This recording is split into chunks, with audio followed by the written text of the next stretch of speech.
नमस्कार दोस्तों, स्वागत है आप सबका हमारे channel the SKP classes of life sciences में। डियर फ्रेंड्स, आज इस वीडियो में हम क्लास 12 बायोलॉजी के second chapter sexual reproduction in flowering plants के बारे में डिटेल में जानेंगे। Sexual reproduction in flowering plants का यह फर्स्ट पार्ट है, जिसमें आज हम पार्ट्स ऑफ फ्लावर के बारे में डिटेल में जानेंगे। दोस्तों, सेक्सुअल रिप्रोडक्शन करने वाले प्लांट्स या एनिमल्स में दो बातें कॉमन होती है, जिसे मैंने क्लास 12 बायोलॉजी के first chapter reproduction in organism वाले वीडियो में बताया था। यदि आपने अभी तक उन्हें नहीं देखा है तो कृपया इस वीडियो को देखने के पहले आप उसे ज़रूर देखें। उस वीडियो का लिंक मैंने इस वीडियो के डिस्क्रिप्शन में दे रखा है। साथ ही यदि आप मेरे चैनल पर पहली बार हैं तो कृपया मेरे चैनल को सब्सक्राइब करें तथा बेल आइकन बटन दबाना ना भूलें, ताकि मेरे आने वाले वीडियो की लेटेस्ट जानकारी आप तक सबसे पहले पहुँचे। तो चलिए चलते हैं आगे टॉपिक की ओर। सेक्सुअली रिप्रोड्यूसिंग प्लांट्स के मुख्य रिप्रोडक्टिव ऑर्गन फ्लावर्स होते हैं। Flowers are not merely reproductive organ, but they are also the objects of aesthetic, ornamental, social, religious and cultural value. समय समय पर फ्लावर्स को मानवीय संवेदनाएं जैसे खुशी, गम, प्यार, दोस्ती, शोक इत्यादि को व्यक्त करने के लिए भी प्रयोग किया जाता है। एक टिपिकल बाइसेक्सुअल फ्लावर के 4 पार्ट्स होते हैं, जिन्हें कैलिक्स, कोरोला, एंड्रोसियम और गाइनेसियम के नाम से जाना जाता है। कैलिक्स फ्लावर का सबसे बाहरी चक्र होता है, जो जनरली ग्रीन कलर का होता है तथा बडिंग स्टेज में फ्लावर की सुरक्षा करता है। यह फ्लावर का एक्सेसरी पार्ट होता है, जो लगभग सभी फ्लावर में प्रेजेंट होता है। कैलिक्स के प्रत्येक यूनिट को सेपल के नाम से जाना जाता है। कोरोला फ्लावर का ब्राइटेस्ट एंड कलरफुल पार्ट होता है। यह फ्लावर का सेकेंड एक्सेसरी पार्ट होता है। यह इंसेक्ट्स, बर्ड्स और एनिमल्स को अपनी ओर आकर्षित करने में सहायक होता है। कोरोला के प्रत्येक यूनिट को पेटल के नाम से जाना जाता है। एंड्रोसियम फ्लावर्स का मेल रिप्रोडक्टिव ऑर्गन होता है, जहां मेल गैमीट प्रोड्यूस होते हैं। एंड्रोसियम के प्रत्येक यूनिट को स्टामेंस कहा जाता है। स्टामेंस के 2 पार्ट होते हैं, एंथर एंड फिलामेंट। स्टामेंस की संख्या 1, 2 या अधिक हो सकती है। स्टामेंस के स्ट्रक्चर और फंक्शंस के बारे में हम लोग आगे के वीडियो में देखेंगे। गाइनेसियम फ्लावर्स का फीमेल रिप्रोडक्टिव ऑर्गन होता है, जहां फीमेल गैमीट प्रोड्यूस होते हैं। गाइनेसियम के प्रत्येक यूनिट को पिस्टिल या कार्पेल कहते हैं, जिसके 3 पार्ट होते हैं, स्टिग्मा, स्टाइल एंड ओवरी। गाइनेसियम का डिटेल स्ट्रक्चर एंड फंक्शन हम लोग आगे की वीडियो में देखेंगे। जैसा कि हम सभी जानते हैं कि फ्लावर्स यूनिसेक्सुअल एंड बाइसेक्सुअल्स होते हैं।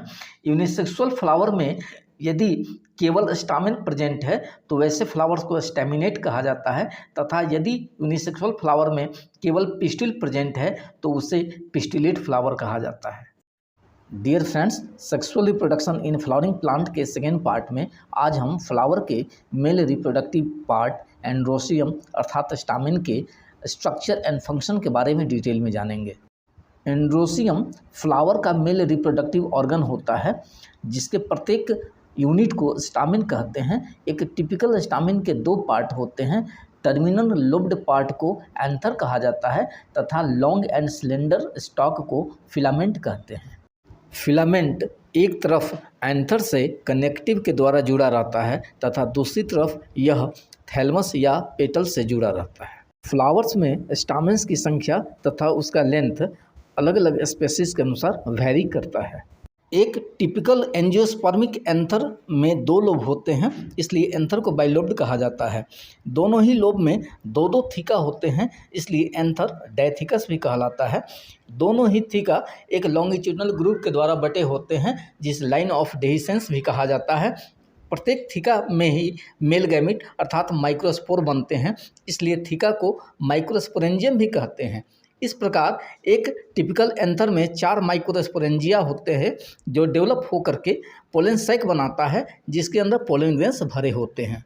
एंथर के ट्रांसवर्स सेक्शन में एक माइक्रोस्पोरेंजियम सर्कुलर दिखता है, जो 4 वाला लेयर से घिरा रहता है, जिन्हें एपिडर्मिस, एंडोथेसियम, मिडिल लेयर और टैपेटम कहते हैं।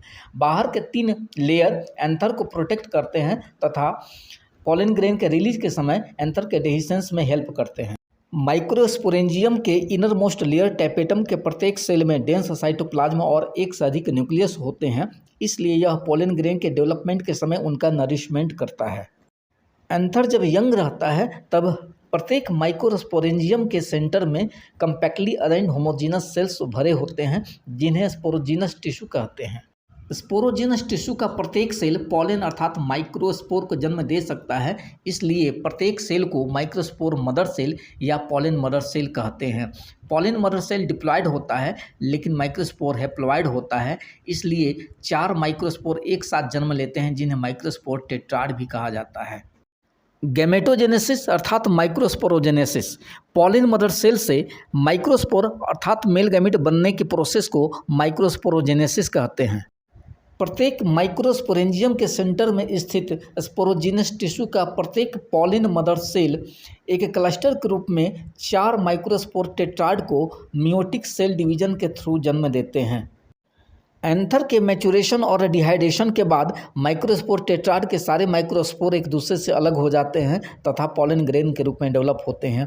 इस प्रकार प्रत्येक माइक्रोस्पोरेंजियम में हजारों की संख्या में पॉलन ग्रेन्स बनते हैं जो एंथर के डिहिसेंस के साथ रिलीज हो जाते हैं। आगे चलते हैं पॉलन ग्रेन के स्ट्रक्चर पर। पॉलन ग्रेन्स प्लांट के मेल गैमेटोफाइट होते हैं जो अलग अलग स्पेसीज में अलग अलग शेप, साइज, कलर और डिजाइन में होते हैं। पॉलन ग्रेन्स जनरली स्फेरिकल होते हैं तथा उनका डायमीटर लगभग 25 से 50 माइक्रोमीटर होता है। प्रत्येक पॉलन ग्रेन 2 वाल लेयर से कवर्ड होते हैं जिन्हें एक्साइन और इंटाइन कहा जाता है। एक्साइन पॉलन ग्रेन का आउटर मोस्ट हार्ड लेयर होता है जो स्पोरोपोलेनिन का बना होता है। यह संसार का मोस्ट रेजिस्टेंट ऑर्गेनिक मटेरियल है जो किसी भी एंजाइम के द्वारा हाई टेम्परेचर या स्ट्रॉन्ग एसिड या अल्कली के द्वारा डिग्रेड नहीं किया जा सकता।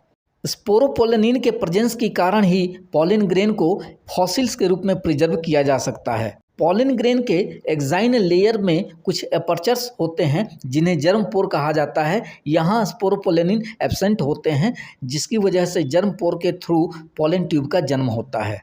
पॉलन ग्रेन का इनर मोस्ट लेयर इंटाइन कहलाता है जो सेलुलोज और पेक्टिन का बना होता है तथा यह प्लाज्मा मेम्ब्रेन के साथ डायरेक्ट कांटेक्ट में होता है। एक मैच्योर पॉलन ग्रेन के अंदर 2 प्रकार के सेल्स होते हैं। बड़े सेल को वेजिटेटिव सेल तथा छोटे सेल को जेनेटिव सेल कहा जाता है। वेजिटेटिव सेल के अंदर बहुत अधिक मात्रा में फूड रिजर्व रहता है तथा एक इरेगुलर न्यूक्लियस होता है। जेनेटिव सेल के अंदर स्पिंडल शेप्ड न्यूक्लियस होता है तथा डेंस साइटोप्लाज्म होता है। लगभग 60% एंजियोस्पर्म में पॉलन ग्रेन इसी 2 सेल स्टेज में एंथर्स रिलीज होते हैं तथा बाकी एंजियोस्पर्म में एंथर से रिलीज होने वाले पॉलन ग्रेन्स में 3 सेल होते हैं। पॉलन ग्रेन का generative cell mitotic cell division से 2 मेल गैमेट को जन्म देता है। इस प्रकार एक पॉलन ग्रेन 3 सेल स्टेज वाला बन जाता है। आगे जानते हैं पॉलन ग्रेन के बारे में कुछ इंटरेस्टिंग फैक्ट। प्लांट के कुछ स्पेसीज जैसे पार्थेनियम और कैरेट ग्रास के पॉलन ग्रेन्स कुछ ह्यूमन बींग में एलर्जी और ब्रोंकियल एफ्लिक्शंस प्रोड्यूस करते हैं जिनकी वजह से क्रॉनिक रेस्पिरेटरी डिसऑर्डर जैसे अस्थमा और ब्रोंकाइटिस होता है। पार्थेनियम अर्थात कैरेट ग्रास व्हीट के साथ एक कंटेमिनेंट के रूप में इंडिया आया। पॉलन ग्रेन्स में न्यूट्रिएंट भरे होते हैं इसलिए पॉलन ग्रेन का यूज फूड सप्लीमेंट के रूप में, टैबलेट या सिरप के रूप में किया जाता है तथा कुछ पॉलन ग्रेन प्रोडक्ट का यूज रेस हॉर्सेज तथा एथलेटिक्स के परफॉर्मेंस को इंक्रीज करने के लिए भी किया जाता है। पॉलन ग्रेन के एंथर्स रिलीज होने के बाद उसके फंक्शनल, फर्टाइल या एक्टिव बने रहने तक के पीरियड को वायबिलिटी कहते हैं जो अलग अलग स्पेसीज, टेम्परेचर और ह्यूमिडिटी पर डिपेंड करता है। सीरियल प्लांट्स जैसे राइस, व्हीट, इन सब में पॉलन ग्रेन अपनी वायबिलिटी रिलीज होने के 30 मिनट के अंदर ही खो देते हैं जबकि रोजेसी, लेग्यूमिनेसी और सोलेनेसी जैसे फैमिली में महीनों पॉलन ग्रेन की वायबिलिटी बनी रहती है। आर्टिफिशियल इंसेमिनेशन के लिए जिस प्रकार स्पर्म या सीमेन को प्रिजर्व किया जाता है उसी प्रकार पॉलन ग्रेन्स को भी लिक्विड नाइट्रोजन में -196 डिग्री सेंटीग्रेड टेम्परेचर पर क्रायो प्रिजर्वेशन टेक्निक के द्वारा एक पॉलन बैंक में प्रिजर्व किया जा सकता है जिसे आने वाले समय में क्रॉप ब्रीडिंग प्रोग्राम के लिए यूज किया जा सकता है। Dear friends, sexual reproduction in flowering plants के 3rd पार्ट में आज हम फीमेल रिप्रोडक्टिव ऑर्गन गैनेसियम अर्थात पिस्टिल के बारे में डिटेल में जानेंगे। गैनेसियम फ्लावर का फीमेल रिप्रोडक्टिव पार्ट होता है। गैनेसियम के प्रत्येक यूनिट को पिस्टिल या कार्पेल कहते हैं। यदि यूनिसेक्सुअल फ्लावर में केवल पिस्टिल प्रेजेंट है तो ऐसे फ्लावर को पिस्टिलेट फ्लावर कहते हैं। फ्लावर्स में गाइनेसियम अर्थात कार्पेल की संख्या यदि 1 हो तो उसे मोनोकार्पेलरी, 2 हो तो बाइकार्पेलरी तथा 2 से अधिक हो तो उसे मल्टीकार्पेलरी फ्लावर कहते हैं। मल्टीकार्पेलरी फ्लावर में यदि सारे कार्पेल एक दूसरे के साथ फ्यूज्ड हों तो ऐसे फ्लावर को सिनकार्पस कहते हैं, जैसे माइशलिया। यदि सारे कार्पेल एक दूसरे से फ्री हों तो ऐसे फ्लावर को एपोकार्पस कहते हैं, जैसे पेपेवर। गाइनेसियम अर्थात पिस्टिल के 3 पार्ट होते हैं, stigma, style and ovary. Stigma pistil का सबसे ऊपरी हिस्सा होता है जो पोलन ग्रेन्स के लिए लैंडिंग प्लेटफॉर्म का काम करता है। स्टिग्मा के नीचे एक लंबे सिलेंडर पार्ट को स्टाइल कहते हैं जो पोलन ट्यूब को ओवरी तक पहुंचाने के लिए एक पैसेज का काम करता है। पिस्टिल का सबसे निचला हिस्सा जो फुला हुआ होता है तथा थैलमस या रिसेप्टिकल के ऊपर स्थित होता है उसे ओवरी कहते हैं। एक ओवरी के अंदर बहुत सारे ओवेरियन कैविटी या लोक्यूल होते हैं जिसमें प्लासेंटा स्थित होता है। एक ओवरी के अंदर एक या एक से अधिक लोक्यूल हो सकते हैं तथा प्रत्येक लोक्यूल में एक या एक से अधिक ओव्यूल हो सकते हैं। ओव्यूल के अंदर ही फीमेल गैमेट अर्थात मेगास्पोर का फॉर्मेशन होता है। ओव्यूल को मेगास्पोरेंजियम भी कहते हैं जो एक स्टॉक फ्यूनिकल के द्वारा ओवेरियन वॉल अर्थात प्लासेंटा से जुड़ा रहता है। एक ओवरी के अंदर ओव्यूल की संख्या 1 हो सकती है, जैसे व्हीट, राइस, मैंगो एट्सेट्रा, तथा किसी ओवरी के अंदर ओव्यूल की संख्या 1 से अधिक भी हो सकती है, जैसे papaya, watermelon, peanut, guava etcetera. आगे चलते हैं ओव्यूल अर्थात मेगास्पोरेंजियम के स्ट्रक्चर की ओर, जिसके अंदर फीमेल गैमेट मेगास्पोर का निर्माण होता है। प्लांट में फीमेल गैमेट को मेगास्पोर कहते हैं जो ओव्यूल के अंदर बनते हैं, इसलिए ओव्यूल्स को मेगास्पोरेंजिया भी कहा जाता है। एक ओव्यूल अर्थात मेगास्पोरेंजियम एक स्टॉक फ्यूनिकल के द्वारा प्लासेंटा से जुड़ा रहता है। ओव्यूल और फ्यूनिकल के जंक्शन को हाइलम कहते हैं। प्रत्येक ओव्यूल 1 या 2 प्रोटेक्टिव वॉल लेयर से घिरा रहता है जिसे इंटेगुमेंट कहते हैं। ओव्यूल के टिप पर इंटेगुमेंट एब्सेंट होते हैं जहां एक स्मॉल ओपनिंग होती है जिसे माइक्रोपाइल कहते हैं। माइक्रोपाइल के अपोजिट ओव्यूल के बेसल पार्ट को चलेजा कहा जाता है। ओव्यूल्स के इंटेगुमेंट्स एक क्लस्टर ऑफ सेल्स को चारों तरफ से कवर करते हैं जिसे न्यूक्लियस कहा जाता है। न्यूक्लियस के प्रत्येक सेल में प्रचुर मात्रा में रिजर्व फूड मटेरियल होता है। न्यूक्लियस के अंदर ही फीमेल गैमेटोफाइट होता है जिसे एम्ब्रायोसाइक कहते हैं। एक ओव्यूल के अंदर जनरली एक ही एम्ब्रायोसाइक होता है जो एक मेगास्पोर से मियोसिस सेल डिवीजन के थ्रू बनता है। यदि ओव्यूल में माइक्रोपाइल और फ्यूनिकल सेम डायरेक्शन में हो तो ऐसे ओव्यूल को एनाट्रोपस कहते हैं, तथा यदि माइक्रोपाइल और फ्यूनिकल अपोजिट डायरेक्शन में हो तो ऐसे ओव्यूल को कैटाट्रोपस कहते हैं। अब आगे चलते हैं और देखते हैं कि एक ओव्यूल के अंदर फीमेल गैमेट अर्थात मेगास्पोर का निर्माण कैसे होता है। मेगास्पोर का निर्माण अर्थात मेगास्पोरोजेनेसिस। एक मेगास्पोर मदर सेल से फीमेल गैमेट अर्थात मेगास्पोर बनने की प्रक्रिया को मेगास्पोरोजेनेसिस कहते हैं। न्यूक्लियस के अंदर माइक्रोपाइलर एंड पर एक सेल जिसके अंदर डेंस साइटोप्लाज्मा और प्रोमिनेंट न्यूक्लियस होता है वह मेगास्पोर मदर सेल में डिफरेंशिएट करता है। मेगास्पोर मदर सेल के अंदर मियोटिक सेल डिवीजन से 4 मेगास्पोर बनते हैं जिन्हें मेगास्पोर टेट्राड कहा जाता है। ये सभी हैप्लॉइड होते हैं।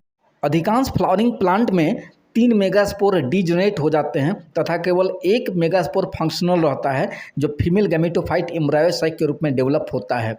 एक मेगास्पोर से एम्ब्रायोसाइक के डेवलपमेंट को मोनोस्पोरिक डेवलपमेंट कहते हैं। आगे चलते हैं एम्ब्रायोसाइक के डेवलपमेंट के बारे में। फंक्शनल मेगास्पोर का न्यूक्लियस माइटोटिक सेल डिवीजन के थ्रू 2 न्यूक्लियस बनाता है जो अपोजिट पोल की ओर मूव करते हैं। इसके बाद क्रमशः 2 माइटोटिक सेल डिवीजन और होता है जिसके चलते 4 न्यूक्लियस और 8 न्यूक्लियस वाला एम्ब्रायोसाइक तैयार होता है। 8 न्यूक्लियस स्टेज वाला एम्ब्रायोसाइक बन जाने के बाद ही सेल वॉल का निर्माण होता है। 6 न्यूक्लियस के चारों ओर सेल वॉल का निर्माण हो जाता है तथा ये 3-3 की संख्या में चलेजा और माइक्रोपाइलर एंड पर व्यवस्थित हो जाते हैं। बचे हुए दोनों न्यूक्लियस जिन्हें पोलर न्यूक्लियाई कहा जाता है एक ही सेल के अंदर आ जाते हैं जिन्हें सेंट्रल सेल कहा जाता है। सेंट्रल सेल में दोनों न्यूक्लियस की प्लॉइडी हैप्लॉइड होती है अर्थात N+N। चैलेजल एंड वाले तीनों सेल को एंटीपोडल सेल्स कहा जाता है तथा माइक्रोपाइलर पर तीनों सेल्स को एग अपरेटस कहा जाता है जिसमें कि एक एग तथा 2 सिनर्जिड होते हैं। माइक्रोपाइलर टिप पर दोनों सिनर्जिड के पास एक स्पेशल सेलुलर थिकनिंग होती है जिसे फिलीफॉर्म अपरेटस कहते हैं। यह माइक्रोपाइल के थ्रू पोलन ट्यूब की एंट्री के समय पोलन ट्यूब को गाइड करता है। प्रकार 8 न्यूक्लियस तथा 7 सेल वाला एक टिपिकल एम्ब्रॉयड सेल का निर्माण होता है, जिसमें 3 antipodal cells, 3 egg apparatus cells तथा एक सेंट्रल सेल होता है जिसमें 2 न्यूक्लियस होते हैं। 8 न्यूक्लियस तथा 7 सेल वाला एम्ब्रॉयड साइक बनने के बाद ही सेक्सुअल रिप्रोडक्शन का अगला स्टेप अर्थात फर्टिलाइजेशन स्टार्ट होता है, जिसके बारे में हम लोग अगले वीडियो में पढ़ेंगे। Dear friends, sexual reproduction in flowering plants के इस 4th पार्ट में आज हम पोलिनेशन अर्थात परागण के बारे में जानेंगे। जैसा कि हम सभी जानते हैं कि फ्लावरिंग प्लांट्स में male and female gamete non motile होते हैं, इसलिए वे एक मैकेनिज्म के द्वारा जिसे पोलिनेशन कहते हैं एक दूसरे के नज़दीक लाए जाते हैं। पोलन ग्रेन्स का एंथर से पिस्टिल के स्टिग्मा तक ट्रांसफर के प्रोसेस को पोलिनेशन कहते हैं, जो 2 प्रकार का होता है, self pollination and cross pollination. Self pollination को ऑटोगैमी भी कहा जाता है तथा क्रॉस पोलिनेशन 2 प्रकार का होता है, जिटोनोगैमी एंड जीनोगैमी। यदि एंथर से निकल करके पोलन ग्रेन उसी फ्लावर के स्टिग्मा तक पहुंचता है तो ऐसे पोलिनेशन को ऑटोगैमी कहते हैं। एक फुल्ली एक्सपोर्ट फ्लावर में कंप्लीट ऑटोगैमी बहुत ही रेयर होता है। ऑटोगैमी बहुत सारी बातों पर निर्भर करती है, जैसे स्टामेन और पिस्टिल का मैचुरेशन एक साथ हो, पॉलिन रिलीज और स्टिग्मा रिसेप्टिविटी एक साथ हो तथा एंथर और स्टिग्मा एक दूसरे के काफ़ी क्लोज हों। फ्लावरिंग प्लांट के कुछ स्पेसीज जैसे वायोला, ऑक्जेलिस एंड कॉमेलिना में 2 प्रकार के फ्लावर खिलते हैं, कैज्मोगैमस एंड क्लिस्टोगैमस। कैज्मोगैमस फ्लावर में एंथर एंड स्टिग्मा एक्सपोज्ड रहते हैं तथा क्लिस्टोगैमस फ्लावर ओपन नहीं होता है, जिसमें एंथर और स्टिग्मा एक दूसरे के काफ़ी क्लोज होने की वजह से एस्योर्ड ऑटोगैमी होती है। क्लिस्टोगैमस फ्लावर में क्रॉस पोलिनेशन नहीं होता है, इसलिए उसमें पोलिनेटर्स की आवश्यकता नहीं होती। सेल्फ पोलिनेशन अर्थात ऑटोगैमी के कुछ डिसएडवांटेज भी होते हैं, जैसे प्लांट्स में लगातार सेल्फ पोलिनेशन से इनब्रीडिंग डिप्रेशन होता है, जिससे प्लांट्स की प्रोडक्टिविटी घटने लगती है। साथ ही साथ यह सेल्फ पोलिनेशन नई वैरायटी और नई स्पेसीज को प्रोड्यूस नहीं कर पाता। यदि एंथर से निकल करके पोलन ग्रेन उसी प्लांट के दूसरे फ्लावर के स्टिग्मा पर पहुंचता है तो ऐसे पोलिनेशन को जिटोनोगैमी कहते हैं। जिटोनोगैमी फंक्शनली एक क्रॉस पोलिनेशन है, किंतु जेनेटिकली यह एक सेल्फ पोलिनेशन है, जिसके लिए पोलिनेटर्स की आवश्यकता पड़ती है। जिटोनोगैमी के कारण स्टामेन एंड पिस्टिल का सिंक्रोनाइजेशन की समस्या समाप्त हो जाती है, किंतु इसमें पोलन ग्रेन का वेस्टेज बहुत अधिक होता है। यदि पोलन ग्रेन एंथर से निकल करके उसी स्पेसीज के दूसरे प्लांट के फ्लावर के स्टिग्मा तक पहुंचता है तो ऐसे पोलिनेशन को जीनोगैमी कहते हैं। जीनोगैमी फंक्शनली एंड जेनेटिकली एक क्रॉस पोलिनेशन है, जिसकी वजह से नई वैरायटी और नए स्पेसीज का जन्म होता है। यूनिसेक्सुअल प्लांट और यूनिसेक्सुअल फ्लावर में जीनोगैमी एक कॉमन पोलिनेशन है, जिसके लिए एक पोलिनेटिंग एजेंट की आवश्यकता पड़ती है।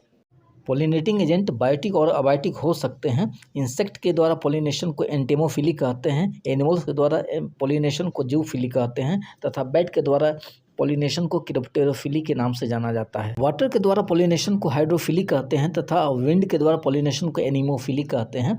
विंड एंड वाटर के द्वारा पोलिनेशन में पोलन ग्रेन का स्टिग्मा के संपर्क में आना एक चांस फैक्टर होता है, जिसमें पोलिनेशन अनसर्टेन होता है तथा पोलन ग्रेन का वेस्टेज भी बहुत अधिक होता है। इसलिए इस लॉस को कंपेंसेट करने के लिए फ्लावर बहुत अधिक संख्या में पोलन ग्रेन को प्रोड्यूस करते हैं और रिलीज करते हैं। अबायोटिक पोलिनेटिंग एजेंट में विंड एक कॉमन पोलिनेटिंग एजेंट होता है, जिसके लिए फ्लावर्स वेल एडेप्टेड होते हैं, जैसे पोलन ग्रेन लाइट और नॉन स्टिकी होते हैं, एंथर वेल एक्सपोर्ट होता है, स्टिग्मा लार्ज और फिदरी होते हैं तथा ऐसे फ्लावर्स में सिंगल ओव्यूल होता है और बहुत सारे फ्लावर एक साथ मिल करके एक पुष्प गुच्छ यानी इन्फ्लोरेसेंस का निर्माण करते हैं। फॉर एग्जाम्पल कॉर्न कॉब का टैसल, जिसमें स्टिग्मा और स्टाइल हवा में झूलते रहते हैं।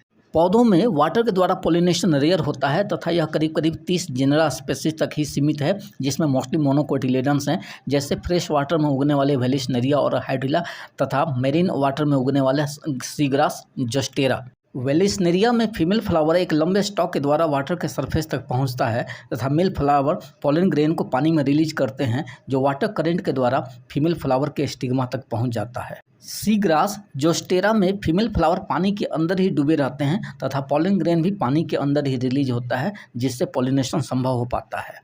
वाटर के द्वारा पोलिनेटेड होने वाले फ्लावर्स में पोलन ग्रेन्स एक म्यूसिलेजिनस कवर के द्वारा घिरे रहते हैं, जिससे वे पानी में भीगने से बचते हैं। सारे एक्वेटिक प्लांट में वाटर के द्वारा पोलिनेशन नहीं होता, जैसे वाटर हाइसिंथ और लिली के फ्लावर पानी के सरफेस से ऊपर उठते हैं और उनमें पोलिनेशन विंड या इंसेक्ट के द्वारा होता है। विंड एंड वाटर के द्वारा पॉलिनेटेड फ्लावर्स जनरली कलरलेस होते हैं, वे अट्रैक्टिव भी नहीं होते और फ्रेग्रेंट भी नहीं होते तथा वे नेक्टर भी प्रोड्यूस नहीं करते। मोस्ट ऑफ फ्लावरिंग प्लांट्स में बायोटिक पॉलिनेटिंग एजेंट ही हेल्प करते हैं, जैसे bees, butterflies, flies, beetles, wasp, ants, moth, birds, bat, reptiles, lemur, rodents etcetera. Biotic agent के द्वारा पॉलिनेटेड होने वाले फ्लावर्स एक पार्टिकुलर एनिमल या स्पेसीज के लिए वेल एडेप्टेड होते हैं, जैसे इंसेक्ट पॉलिनेटेड फ्लावर लार्ज होते हैं, कलरफुल होते हैं, फ्रेग्रेंट होते हैं और नेक्टर से भरपूर होते हैं। बीटल और फ्लाइज के द्वारा पॉलिनेटेड होने वाले फ्लावर एक दुर्गंध प्रोड्यूस करते हैं जो बीटल और फ्लाइज को अपनी ओर आकर्षित करते हैं। इंसेक्ट, बर्ड एंड एनिमल के द्वारा पॉलिनेटेड होने वाले फ्लावर्स उनके रेगुलर विजिट के बदले में नेक्टर और पोलन ग्रेन फ्लोरल रिवार्ड के रूप में प्रोवाइड करते हैं। प्लांट के कुछ स्पेसीज फ्लोरल रिवार्ड के रूप में एक सेफ प्लेस प्रोवाइड करते हैं जहां इंसेक्ट अपने अंडों को देते हैं, जैसे विश्व का सबसे लंबा फूल एमॉर्फोफाइलस जो 6 फीट हाइट में होता है। यूका प्लांट और मोथ के बीच बनने वाला रिलेशन एक म्यूचुअल रिलेशन है जो इसी प्रकार के रिवार्ड के लिए बनता है, जिसमें दोनों ही अपने लाइफ साइकिल को एक दूसरे के बिना कंप्लीट नहीं कर सकते। यूका प्लांट्स का पॉलिनेशन मॉथ के द्वारा होता है। बदले में मॉथ अपने अंडों को यूका प्लांट के ओवरी लोक्यूल्स में डिपॉजिट करता है। जब यूका प्लांट्स के सीड डेवलप करना शुरू करते हैं तब मॉथ के एग से उनके लार्वा बाहर आते हैं। Dear friends, sexual reproduction in flowering plants की इस 5th पार्ट में इस वीडियो में हम outbreeding devices, pollen pistil interaction and double fertilization के बारे में डिटेल में जानेंगे। सबसे पहले आउट ब्रीडिंग डिवाइसेस के बारे में। जैसा कि हम सभी जानते हैं कि प्लांट्स में कंटिन्यूअस सेल्फ पॉलिनेशन होने से उनकी प्रोडक्टिविटी धीरे धीरे घटने लगती है, जिसे इनब्रीडिंग डिप्रेशन कहते हैं। सेल्फ पॉलिनेशन को डिस्करेज करने तथा क्रॉस पॉलिनेशन को इंक्रीज करने के लिए फ्लावरिंग प्लांट्स में अलग अलग मैकेनिज्म या डिवाइसेज होते हैं, जिन्हें आउट ब्रीडिंग डिवाइसेज कहा जाता है। ये आउट ब्रीडिंग डिवाइसेज निम्नलिखित हैं। नंबर 1, पॉलन के रिलीज होने का समय और स्टिग्मा के रिसेप्टिव होने का समय अलग अलग होता है। नंबर 2, एंथर और स्टिग्मा एक दूसरे से अलग अलग तथा दूर स्थित होते हैं। नंबर 3, स्टिग्मा अपने ही स्पेसीज के पॉलन ग्रेन को फर्टिलाइजिंग को रोक देता है, जिसे सेल्फ इनकम्पैटिबिलिटी कहते हैं। यह ऑटोगैमी और जीटोनोगैमी को मिनिमाइज करने के लिए होता है। कुछ प्लांट्स सेल्फ पॉलिनेशन को रोकने के लिए तथा क्रॉस पॉलिनेशन को एश्योर करने के लिए यूनिसेक्सुअल फ्लावर प्रोड्यूस करते हैं, जैसे कुकरबिट्स। तथा कुछ प्लांट्स भी डायोसियस कंडीशन वाले होते हैं, जिनकी वजह से ऑटोगैमी और जीटोनोगैमी को अवॉइड किया जाता है, जैसे पपाया। आगे चलते हैं और देखते हैं कि पॉलिन और पिस्टिल के बीच किस प्रकार का इंटरेक्शन होता है। जैसा कि हम सभी जानते हैं कि पॉलिनेशन इस बात की गारंटी नहीं है कि स्टिग्मा के ऊपर उसी स्पेसीज का right type of pollen grain आए। बहुत समय पर ऐसा भी होता है कि स्टिग्मा के ऊपर wrong type of pollen grain आ जाता है। ऐसी स्थिति में पिस्टिल इस बात को रिकॉग्नाइज करता है कि वह पॉलन ग्रेन जो आया हुआ है वह राइट टाइप है या रॉन्ग टाइप है। जब stigma right type of pollen grain को रिकॉग्नाइज कर लेता है तब यह उसे एक्सेप्ट करता है तथा उसे फर्टिलाइजेशन के लिए प्रमोट करता है। लेकिन यही अगर pollen grain wrong type pollen grain होगा तो यह उसे रिजेक्ट कर देता है तथा उसके जर्मिनेशन और ग्रोथ को रोक देता है। पिस्टिल में राइट टाइप और रॉन्ग टाइप पॉलन ग्रेन को पहचानने की क्षमता उसके एक्सेप्टेंस या रिजेक्शन से पता चलता है तथा यह एक कंटिन्यूअस केमिकल डायलॉग की वजह से प्रोड्यूस होता है, जो पॉलन ग्रेन और पिस्टिल में लगातार होता आया है। स्टिग्मा के ऊपर जब right type of pollen grain आता है तब पॉलन ग्रेन एक जर्म पोर के थ्रू पॉलन ट्यूब प्रोड्यूस करता है। पॉलन ट्यूब के प्रोड्यूस होने के साथ ही male gamete mitotic cell division से 2 भागों में बढ़ जाता है। पॉलन ट्यूब ग्रोथ करते हुए स्टिग्मा और स्टाइल के द्वारा ओवरी तक पहुंचता है, जहां वह माइक्रोपाइल के द्वारा होते हुए ओव्यूल के अंदर पहुंचता है। पॉलन ट्यूब एक सिनर्जिड के फिलिफॉर्म एपरेटस के थ्रू होते हुए ओव्यूल के अंदर इन करता है। स्टिग्मा पर पॉलन डिपोजिशन से लेकर के पॉलन ट्यूब के ग्रोथ होने तक के सारे इवेंट्स को पॉलन पिस्टिल इंटरेक्शन कहते हैं। पॉलन पिस्टिल इंटरेक्शन का यह नॉलेज आर्टिफिशियल हाइब्रिडाइजेशन के द्वारा कमर्शियली सुपीरियर वेराइटीज प्रोड्यूस करने में हेल्पफुल होता है। आर्टिफिशियल हाइब्रिडाइजेशन में डिजायरेबल कैरेक्टर वाले 2 डिफरेंट वेराइटी वाले प्लांट्स को मिला करके एक नई वेराइटीज प्रोड्यूस की जाती है। आर्टिफिशियल हाइब्रिडाइजेशन के द्वारा एक नई वेराइटी तैयार करने के लिए स्टिग्मा को अनवांटेड पॉलन ग्रेन से बचाना होता है। इसके लिए उसे इमेस्कुलेट करते हैं तथा बैगिंग करते हैं। एक बाइसेक्सुअल फ्लावर में एंथर के डिसीजन से पहले एंथर को रिमूव कर देना इमेस्कुलेशन कहलाता है। इमैस्कुलेटेड फ्लावर को एक बटर पेपर से बने हुए सुटेबल बैग के द्वारा कवर कर दिया जाता है जिससे कि यह अनवांटेड पॉलन ग्रेन से कंटेमिनेटेड नहीं हो। इस प्रोसेस को बैगिंग कहते हैं। बैग्ड फ्लावर का स्टिग्मा जब रिसेप्टिविटी अचीव कर लेता है तब सुपीरियर वेराइटी के पॉलन ग्रेन को उसके ऊपर डस्टेड कराया जाता है और फ्रूट के डेवलपमेंट होने तक फ्लावर को फिर से रिबैग कर दिया जाता है। यूनिसेक्सुअल फ्लावर में आर्टिफिशियल हाइब्रिडाइजेशन के लिए इमैस्कुलेशन की ज़रूरत नहीं पड़ती, लेकिन बैगिंग और रिबैगिंग की ज़रूरत होती है। आगे चलते हैं डबल फर्टिलाइजेशन और ट्रिपल फ्यूजन के बारे में। सिनर्जिड के द्वारा होते हुए जब पॉलन ट्यूब ओव्यूल के अंदर प्रवेश करता है तब यह सिनर्जिड के साइटोप्लाज्म में 2 मेल गैमीट को रिलीज करता है। एक मेल गैमीट एग के न्यूक्लियस से फ्यूज करता है और एक डिप्लॉयड जाइगोट बनाता है। इस प्रोसेस को सिनगैमी कहते हैं। दूसरा मेल गैमीट सेंट्रल सेल की ओर बढ़ता है तथा सेंट्रल सेल के दोनों पोलर न्यूक्लियाई के साथ फ्यूज होकर के एक triploid primary endosperm nucleus PEN बनाता है। इस प्रोसेस को ट्रिपल फ्यूजन कहते हैं। सेंट्रल सेल जिसके अंदर 3 न्यूक्लियस होते हैं, ट्रिप्लॉयड न्यूक्लियस होता है, यह जो सेल बनाता है इस सेल को प्राइमरी एंडोस्पर्म सेल यानी PEC कहते हैं। क्योंकि एम्ब्रायोसाइक में 2 मेल गैमीट का 2 बार फ्यूजन होता है जिसे सिनगैमी और ट्रिपल फ्यूजन कहते हैं, इसलिए इंटायर प्रोसेस को डबल फर्टिलाइजेशन के नाम से जाना जाता है। ट्रिपल फ्यूजन के बाद बनने वाला प्राइमरी एंडोस्पर्म सेल एक एंडोस्पर्म के रूप में डेवलप होता है जिसके अंदर एम्ब्रायो के लिए फूड रिजर्व रहता है तथा सिनगैमी के बाद बनने वाला डिप्लॉयड सेल जाइगोट कहलाता है जो एम्ब्रायो के रूप में डेवलप होता है। डबल फर्टिलाइजेशन के बाद चैलेजल एंड पर स्थित तीनों एंटीपोडल सेल्स तथा माइक्रोपाइलर एंड पर स्थित दोनों सिनर्जीज धीरे धीरे डीजेनरेट हो जाते हैं। Sexual reproduction in flowering plants के इस छठे पार्ट में हम लोग पोस्ट फर्टिलाइजेशन इवेंट जैसे development of embryo endosperm seed and fruits के बारे में डिटेल्स में जानेंगे। फर्टिलाइजेशन के बाद एक फ्लावर में बहुत सारे चेंजेज आते हैं जो इस प्रकार हैं। फर्टिलाइजेशन के बाद एग डेवलप होकर डिप्लॉयड जाइगोट बनता है तथा जाइगोट डेवलप होकर एम्ब्रायो बनाता है। सेंट्रल सेल डेवलप होकर के ट्रिप्लॉयड प्राइमरी एंडोस्पर्म सेल अर्थात PEC बनाता है जो आगे चलकर एंडोस्पर्म में डेवलप होता है। सेंट्रल सेल का पोलर न्यूक्लियाई डेवलप होकर के PEN अर्थात प्राइमरी एंडोस्पर्म न्यूक्लियस बनता है।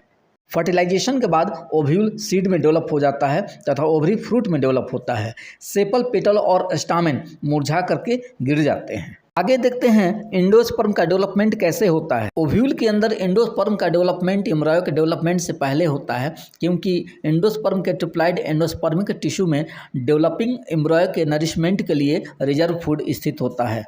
ट्रिपल फ्यूजन के बाद primary endosperm nucleus successive nuclear division द्वारा फ्री न्यूक्लियाई को जन्म देता है जिसे फ्री न्यूक्लियर एंडोस्पर्मिक डेवलपमेंट कहते हैं, जैसे एक टेंडर कोकोनट में कोकोनट वाटर। उसके बाद फ्री न्यूक्लियाई के चारों ओर धीरे धीरे सेल वॉल का निर्माण हो जाता है जिससे free nuclear endosperm cellular endosperm बन जाता है, जैसे कोकोनट का व्हाइट कर्नल। कुछ प्लांट्स जैसे पी, ग्राउंडनट, बीन्स एटसेट्रा में डेवलपिंग सीड के द्वारा एंडोस्पर्म को कम्प्लीटली कंज्यूम कर लिया जाता है, किंतु कुछ प्लांट्स जैसे कैस्टर, कोकोनट एटसेट्रा में एंडोस्पर्म मैच्योर सीड में बचे रह जाते हैं जो सीड जर्मिनेशन के समय यूज किए जाते हैं। आगे देखते हैं एम्ब्रायो का डेवलपमेंट कैसे होता है। एम्ब्रायो सैक के अंदर माइक्रोपाइलर एंड पर जाइगोट डेवलप्ड होकर के एम्ब्रायो बनाता है जो एंडोस्पर्म से अपना न्यूट्रिशन लेता है। अर्ली स्टेज में मोनोकोटिलेडन और डाइकोटिलेडन में एम्ब्रायो का डेवलपमेंट लगभग सेम होता है, जहां जाइगोट सबसे पहले डेवलप होकर के प्रो एम्ब्रायो बनाता है, फिर उसके बाद धीरे धीरे यह डेवलप होकर के ग्लोबुलर, हार्ट शेप और उसके बाद मैच्योर एम्ब्रायो में डेवलप कर जाता है। एक टिपिकल डाइकोटिलेडन एम्ब्रायो में एक एम्ब्रायोनल एक्सिस तथा 2 कोटिलेडन होते हैं। दोनों कोटिलेडन के लेवल से ऊपर एम्ब्रायोनल एक्सिस का पोर्शन एपिकोटाइल कहलाता है जो प्ल्यूमुल या स्टेम टिप के रूप में टर्मिनेट करता है। कोटिलेडन के लेवल से नीचे एम्ब्रायोनल एक्सिस हाइपोकोटाइल कहलाता है जिसका लोअर एंड रेडिकल या रूट टिप के रूप में टर्मिनेट होता है। एम्ब्रायो का प्ल्यूमुल शूट सिस्टम में तथा रेडिकल रूट सिस्टम में डेवलप करता है। मोनोकोटिलेडिनस प्लांट जैसे राइस, व्हीट, मेज के एम्ब्रायो में सिंगल कोटिलेडन होते हैं। ग्रास फैमिली पोएसी या ग्रैमनी के कोटिलेडन को स्कूटेलम कहते हैं जो एम्ब्रायोनल एक्सिस के एक लेटरल साइड में स्थित होता है। मोनोकोट में रेडिकल और रूट कैप एक अनडिफरेंशिएटेड सीथ के द्वारा कवर्ड होता है जिसे कोलियोराइजा कहते हैं। स्कूटेलम के अटैचमेंट के लेवल से ऊपर एम्ब्रायोनल एक्सिस इपिकोटाइल कहलाता है। मोनोकोट के इपिकोटाइल में स्थित शूट एपेक्स, प्ल्यूमुल तथा लिप प्रिमोडियम एक हॉलो फोलियर सीथ के द्वारा कवर्ड होते हैं जिसे कोलियोप्टाइल कहा जाता है। आगे चलते हैं सीड के डेवलपमेंट के बारे में। सीड को फर्टिलाइज्ड ओव्यूल भी कहा जाता है, जिसके 3 पार्ट होते हैं। पहला सीड कोट, दूसरा कोटिलेडन और तीसरा एम्ब्रायनल एक्सिस। रिजर्व फूड को स्टोरेज करने की वजह से कोटिलेडन जनरली मोटे तथा फूले हुए होते हैं। मैच्योर सीड में यदि एंडोस्पर्म अवशेष के रूप में बचा रह जाता है तो ऐसे सीड को एल्बुमिनस कहते हैं, जैसे व्हीट, मेज, बार्ली, कैस्टर, सनफ्लावर एटसेट्रा। यदि मैच्योर सीड में एंडोस्पर्म का कुछ भी अवशेष न हो तो ऐसे सीड को नॉन एल्बुमिनस कहते हैं, जैसे पी, ग्राउंडनट, बीन्स एटसेट्रा। कुछ पौधों जैसे बीटरूट तथा ब्लैक पीपर के सीड में न्यूक्लियस के अवशेष एम्ब्रायो का नरिशमेंट करते हैं, इन्हें पेरिस्पर्म कहा जाता है। फर्टिलाइजेशन के बाद ओव्यूल के इंटेगुमेंट्स हार्ड होकर के एक टफ प्रोटेक्टिव कवर बनाते हैं, जिन्हें सीड कोट कहा जाता है। सीड कोट में माइक्रोपाइल एक पोर के रूप में मौजूद रहता है, जो सीड जर्मिनेशन के समय सीड के अंदर ऑक्सीजन तथा वाटर की एंट्री में हेल्प करता है। मैच्योर होने के बाद सीड में वाटर कंटेंट 10 से 15% तक घट जाता है तथा एम्ब्रायो की जनरल मेटाबॉलिक एक्टिविटी भी स्लो डाउन कर जाती है और एम्ब्रायो एक इनएक्टिव स्टेट में चला जाता है, जिसे डोरमेंसी कहते हैं। आगे देखते हैं फ्रूट का डेवलपमेंट कैसे होता है। फर्टिलाइजेशन के बाद ओवरी फ्रूट के रूप में डेवलप करती है। फ्रूट के वाल को पेरिकार्प कहते हैं, जो 3 लेयर में बटा रहता है, एपिकार्प, मेजोकार्प एंड एंडोकार्प। कुछ फ्रूट्स फ्लेशी होते हैं, जैसे guava, mango, orange, papaya etcetera, तथा कुछ फ्रूट्स ड्राई होते हैं, जैसे ग्राउंडनट, मस्टर्ड एटसेट्रा।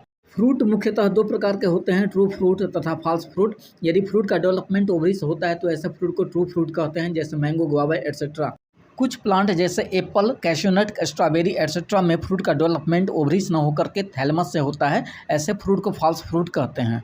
कुछ फ्रूट्स का डेवलपमेंट ओवरी के बिना फर्टिलाइजेशन का होता है, जैसे बनाना, ऐसे फ्रूट्स को पार्थेनोकार्पिक फ्रूट कहते हैं, ऐसे फ्रूट सीडलेस होते हैं।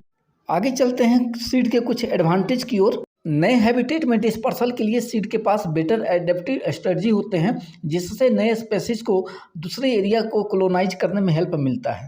कुछ सीड्स में रिजर्व फूड होते हैं, जो यंग सीडलिंग्स के फोटोसिंथेसिस करने की क्षमता तक उनका नरिशमेंट सेक्सुअल रिप्रोडक्शन का प्रोडक्ट होने के चलते सीड्स नए जेनेटिक कॉम्बिनेशंस को तैयार करते हैं, जो वेरिएशन के लिए आवश्यक होता है। डिहाइड्रेशन तथा डोरमेंसी सीड्स को सालों भर कंज्यूम करने के लायक तथा नए सीजन में नए क्रॉप को प्रोड्यूस करने के लायक बनाते हैं। अलग अलग स्पेसीज में सीड्स की वेरिएबिलिटी अलग अलग होती है। आर्कटिक टुंड्रा से प्राप्त ल्यूपिनस आर्कटिकस का सीड संसार का सबसे पुराना सीड है, जिसमें डोरमेंसी के 10,000 साल के बाद जर्मिनेशन और फ्लावरिंग हुआ। इसी प्रकार डेड सी के नजदीक स्थित किंग हेरोड के पैलेस से डेड पाम फेनिक्स डक्टाइलीफेरा का 2000 साल पुराना वायबल सीड प्राप्त किया गया। कुछ प्लांट्स जैसे ऑर्किड, ऑरेबैंक एंड एस्ट्रिगा में सीड्स की संख्या बहुत अधिक संख्या में होती है। कुछ फ्लावरिंग स्पेसीज जैसे एस्टेरेसी तथा ग्रासेज में सीड का प्रोडक्शन बिना फर्टिलाइजेशन के होता है। इस प्रोसेस को एपोमिक्सिस कहते हैं। कुछ साइट्रस फ्रूट तथा मैंगो वेराइटीज के ओवरी में न्यूक्लियर सेल्स डिवाइड करते हुए एम्ब्रायो सैक में चले जाते हैं तथा नए एम्ब्रायो का निर्माण करते हैं। ऐसी स्थिति में ओव्यूल यानी सीड के अंदर एक से अधिक एम्ब्रायो बन जाते हैं, जिसे पॉलीएम्ब्रायनी कहा जाता है। डियर फ्रेंड्स, इसके साथ ही sexual reproduction in flowering plants का यह चैप्टर समाप्त हुआ। यदि आप इस चैप्टर के सारे वीडियोस को एक साथ देखना चाहते हैं तो कृपया डिस्क्रिप्शन में दिए हुए लिंक को जरूर देखें। साथ ही साथ यदि आप मेरे चैनल पर पहली बार हैं तो कृपया मेरे चैनल को सब्सक्राइब करें, लाइक करें, शेयर करें तथा बेल आइकन बटन दबाना ना भूलें। Thank you.